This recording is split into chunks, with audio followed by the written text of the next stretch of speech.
then shall we talk about Iowa? I love Iowa. So let's talk about Iowa. What you got in mind? All right. Well, there's a case from the Iowa Supreme Court, and it's John Feller versus the whole entire state, which includes about 12 people, the state of Iowa. And it's a win for us. So what's this case about? How the heck would I know? That's the reason why we have AI. Ha, ha, ha. Yeah, that's okay, Larry. Let me help you out, kind of like manually with a brief discovery of the case, non-AI. John Feller, required sex offender registrant, sought to modify his lifetime registration requirement. The Iowa District Court in, I think it's called, well, I don't know. Anybody know how to pronounce that? Dubuque.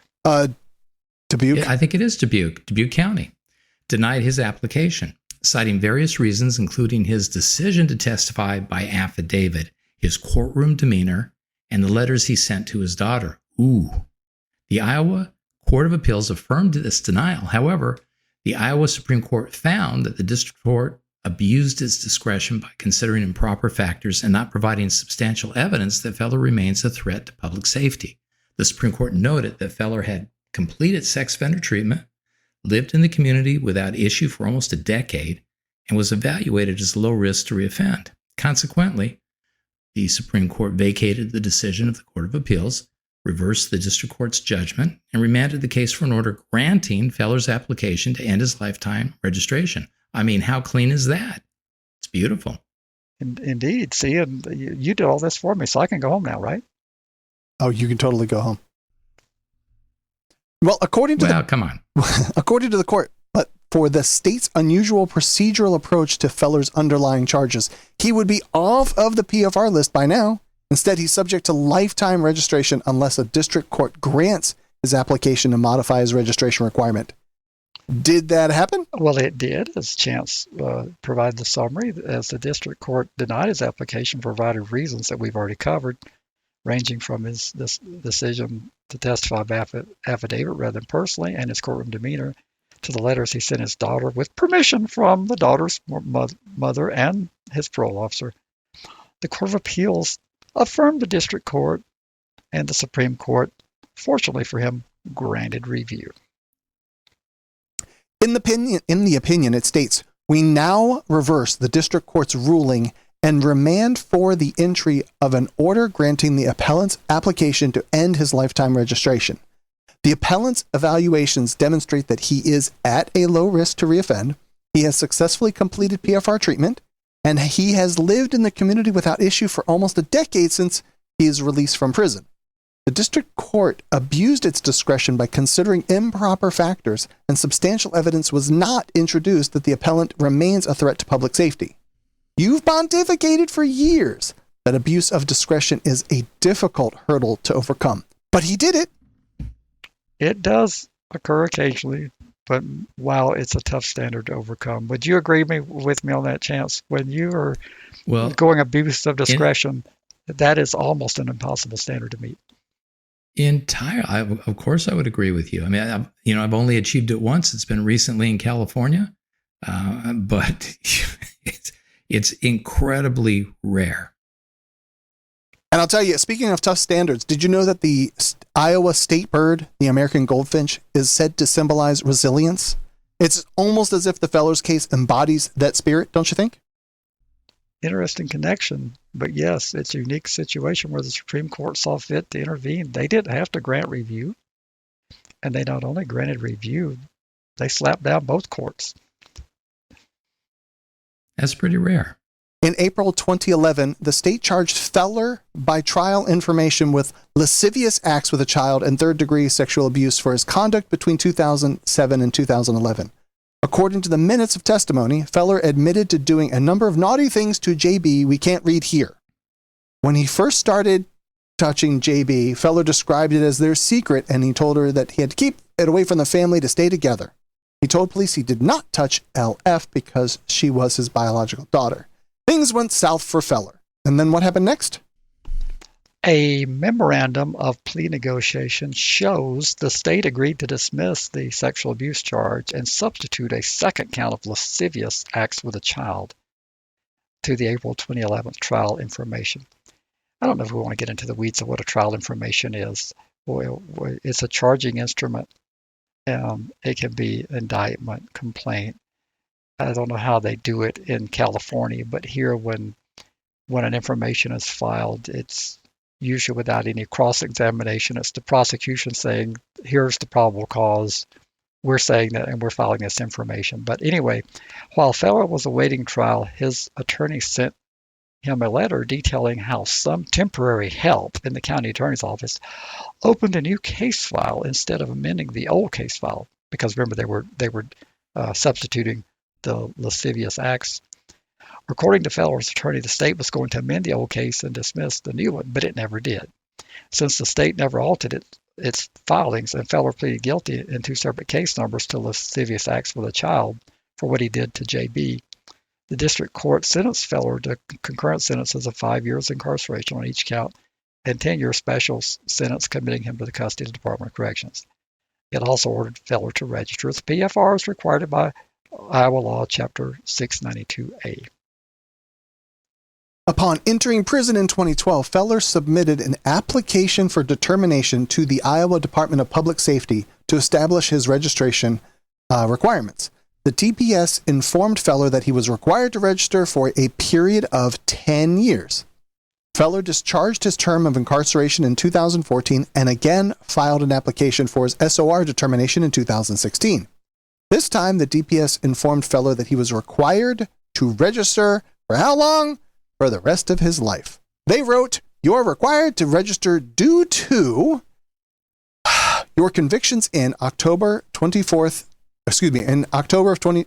I'll try this again.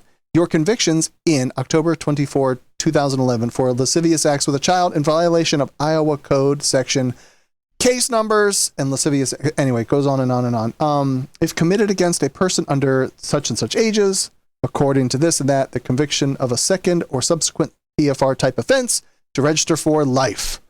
This sounds to me like a plot by the prosecution, Larry. It very well could have been. But he filed another petition? Yes, he did. In December 2021, Feller applied to modify his SOR requirements under Iowa Code 692A.128. The district court held a hearing on July 13, 2022 that included testimony from JB and Kayla was JB's mother, opposing Feller's application primarily out of concern for LF, who was 15 years old at the time. They testified that Feller had been sending LF letters or cards almost monthly with permission from Kayla and his parole officer. The district court admitted several of these letters as exhibits. According to JB, the letters that were admitted had the most manipulative tactics in them that I wanted to show. Now, the content of his cards, they don't really sound manipulative to me, but for example, one letter read as follows. Hope you're doing good and have not heard from you in a long time. Be nice to get a card. I hope school went well. Be nice to know how you are doing. Have a fun 4th of July. I love you with all my heart and always will, and I hope your summer vacation is good. Once again, it would be nice to hear from you. Grandma Feller misses you too. Love always, Dad. Please send a card. That sounds like a father who misses his daughter's contact while he's in prison. How did the hearing go? Well, Feller did not testify, but as mentioned, he submitted an affidavit noting that he had completed PFR treatment while incarcerated and again while on parole. He stated that he has had no criminal charges in the 8 years since his release, including no sex offender registration violations, and only learned that he would have to register for life when he completely discharged his sentence in 2014. Further, Feller declared that he has maintained full-time employment for the last 8 years and his own apartment and vehicle. He also submitted a 2021 letter from the Department of Correctional Services documenting him as a low risk to reoffend based on their risk assessments. He appears to have been a good candidate for modification of his registration requirements. So maybe so, but the district court denied Feller's application.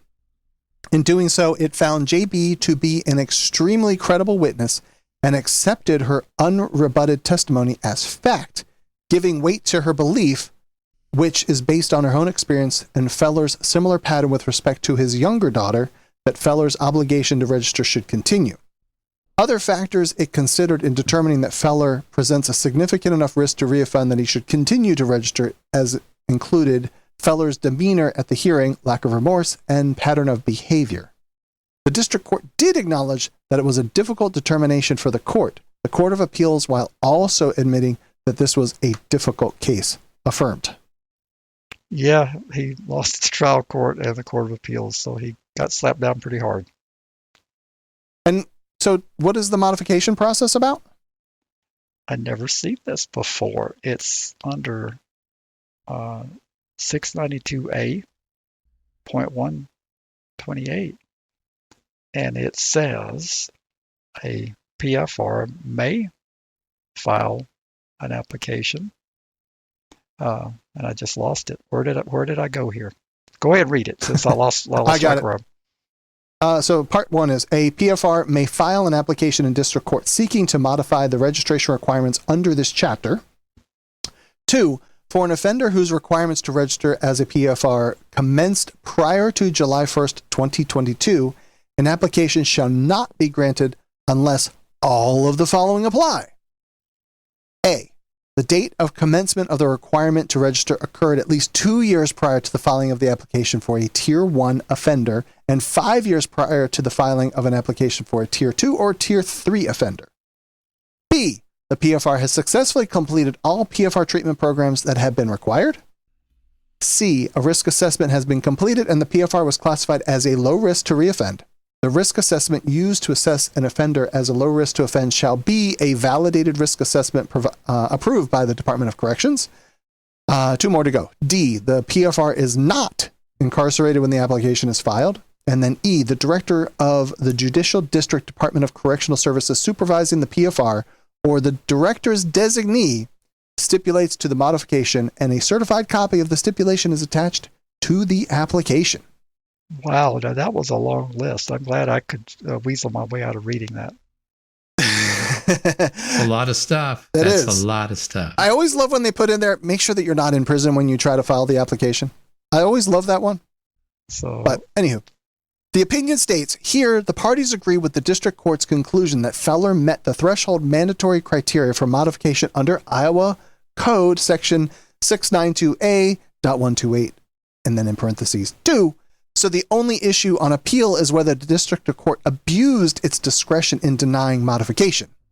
The court may modify the registration requirements under this chapter if the applicant meets the threshold statutory requirements. The district court proceeds to the second step, namely determining in its discretion whether the registration requirements should be modified. Now that says may, doesn't say shall. How did he meet the abuse of discretion legal standard since it's a discretionary act? Very carefully. Thank you, Mr. Snarky.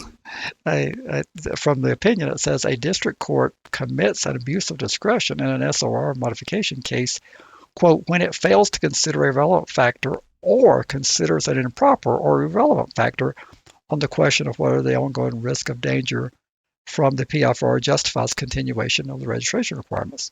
And they cited a case called Fortune, and it's 957 Northwestern 2nd at 707.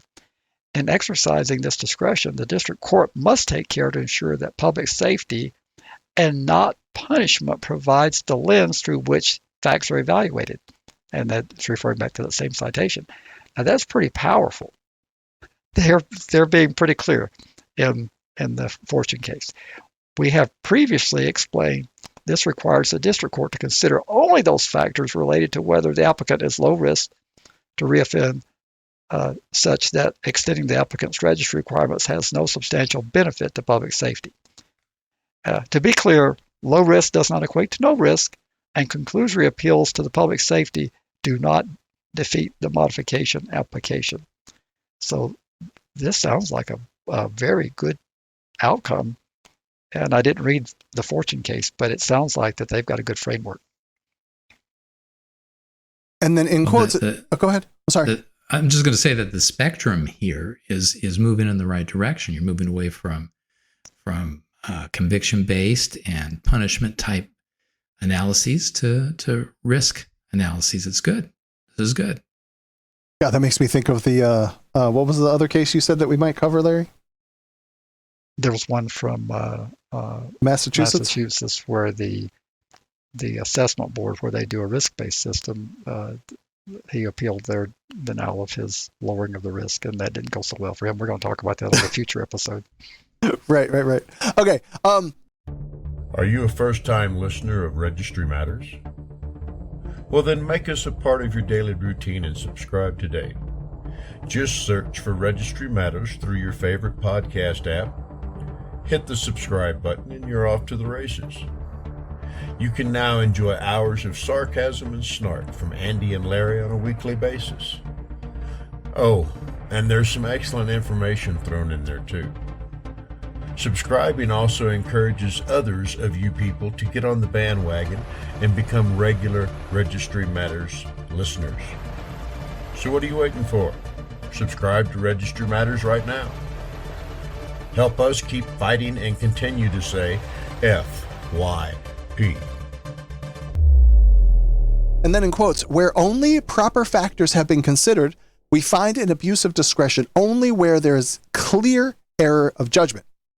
Here, however, the district court considered improper factors that were either not supported by the record or not related to whether extending Feller's registry requirements was a substantial benefit to public safety. These include Feller's choice to testify by affidavit instead of personally. That was a critical factor. And speaking of which, the district court considered two really critical improper factors.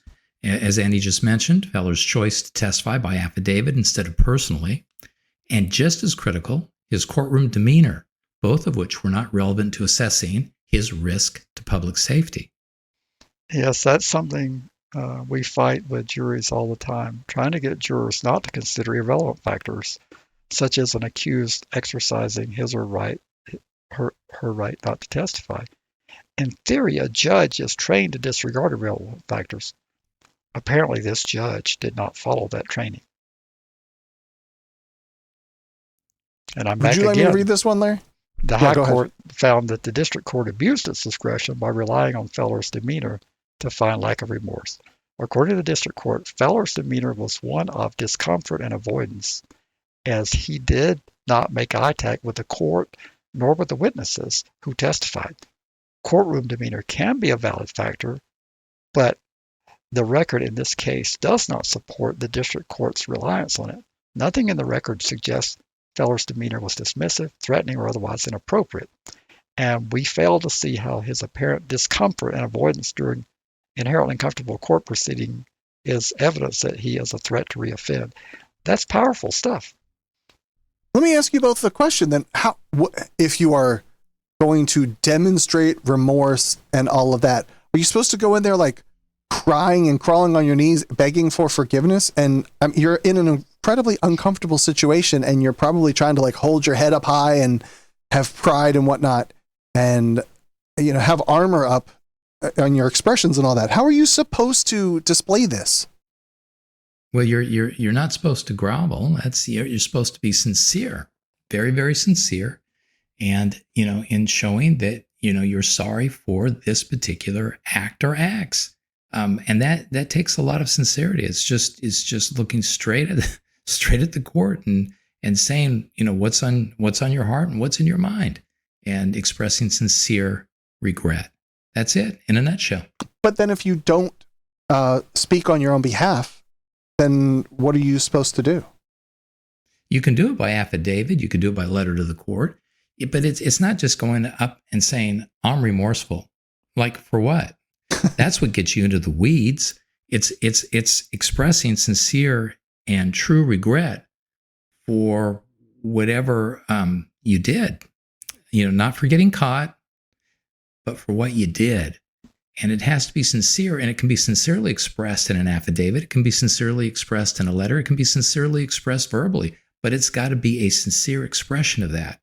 And one thing I will say, and this happens a lot in court, People get nervous, they get distracted, they get overwhelmed. It's a bad experience. It's traumatic. Absolutely. And it's not easy to get up and say anything in court.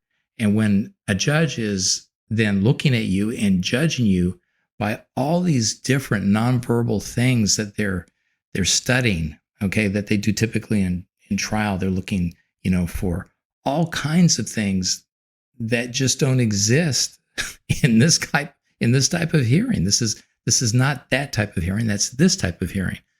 And so in this type of hearing, those things don't matter. Gotcha. And he chose to testify by affidavit. That's sometimes a very good thing to do because I think it's easier to express your sincere regret on paper in a thoughtful way than to get all caught up in the weeds, nervous and overwhelmed and have anxiety and totally melt down in front of a judge. Absolutely. Well, so we need to wrap this up. And at the end, the court stated, in this case, remand for a new hearing to reassess Feller's application without consideration of the improper factors is unnecessary.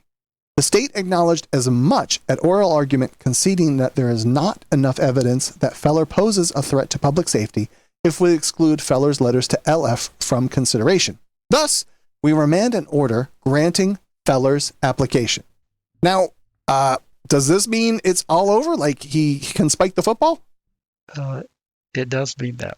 They also acknowledged in doing so, we note that Feller would have been removed from the PFR registry after 10 years if not for the procedural path that the state chose, which resulted in 2 separate case numbers instead of 2 counts that should have been part of a single case.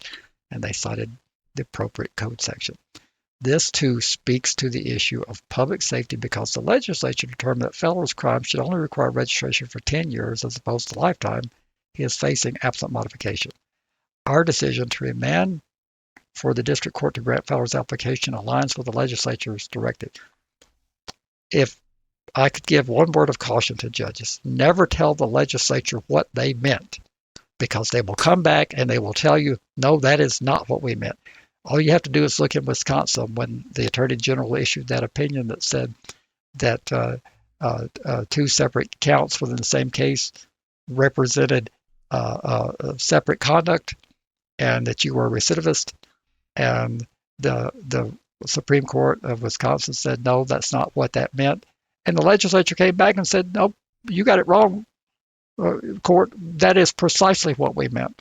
And they adopted that reasoning. So, court, you need to be careful what you put down on paper because you can't tell the legislature what they meant. You've been listening to FYP.